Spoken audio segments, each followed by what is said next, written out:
This is going to be studio session of What Makes You Happy, episode number 2.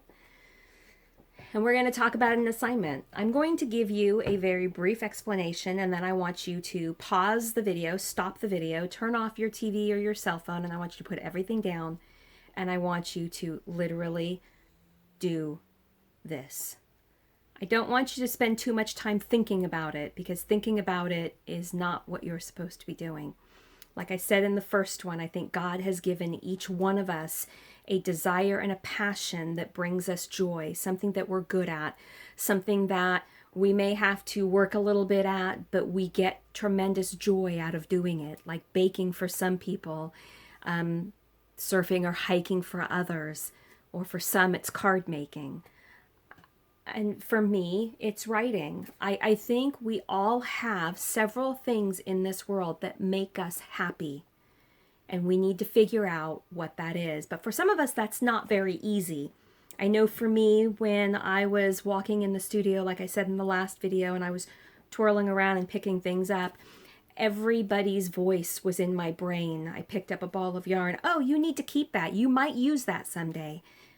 And I'd put it back on the shelf, or I'd pick up a trinket that somebody gave me. Oh, keep that forever. Or I have one too. Or, oh, we can do the... Keep it. The words were just in my brain, and I felt mostly paralyzed with, what am I supposed to do? What's next for me? If I can't get rid of anything, what do I get rid of? How can I get space in this territory that I'm in? And how am I ever supposed to do what I want to do if I'm constantly taking care of what everybody else wants me to have? And then it hit me.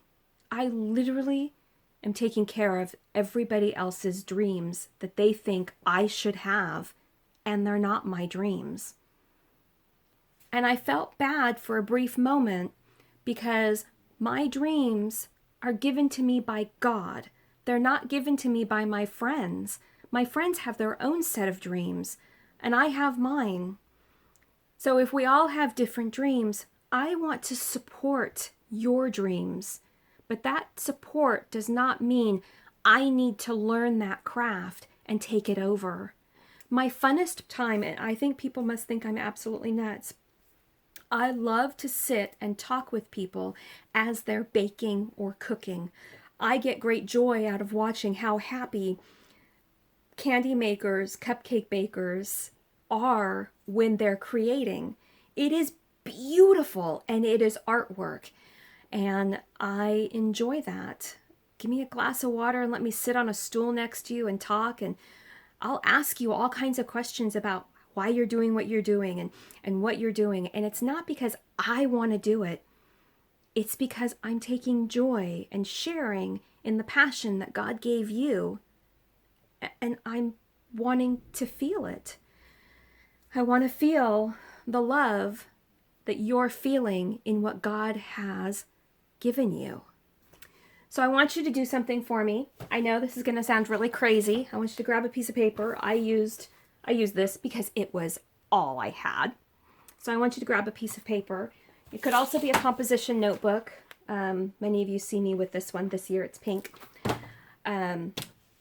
And I want you to, when this video is over, sit down with a piece of paper and a pen. It can be any color. It doesn't have to be this color.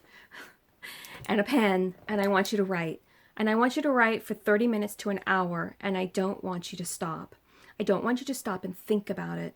I want you just to write the next thing that comes in your brain. What is it that you love, other than God being our first love? And if it's not for you, then just start writing. I want you to write the first things that come to your mind. It can be people, it can be family, it can be friends, but it can be hobbies. It can be anything. There is no choices. There is no right or wrong answer. This is for you. This is the passion and the love that God has put in your soul, in your heart. What makes you so happy that if you got to do it the next day, you would wake up before the sun came up? So turn off the video and start writing. And don't stop until you no longer can think of anything coming off of your mind. And we'll talk to you in the next one.